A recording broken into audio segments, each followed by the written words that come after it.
最近又到了台南的下雨季，这时候一定要注意盆底是否透气透水，同时也要留意太阳的直射光是否让盆子温度过高。有几个对策可以参考一下。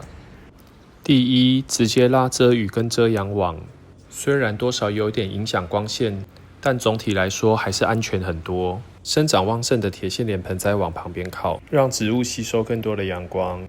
休眠中的铁线莲或者是新买的小苗，那种需要缓苗没有办法直射太阳光的，则往中间摆。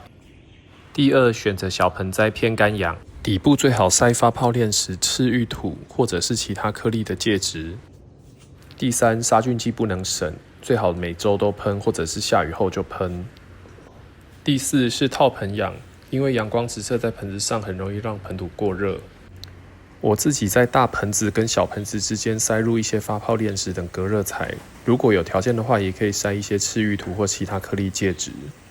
这些铁线莲我大概放在遮雨棚下有1个月的时间了，就是为了梅雨季准备的。这一盆是铃铛铁线莲玉，一开始并没有抱多大的期待，结果没想到表现令人惊艳。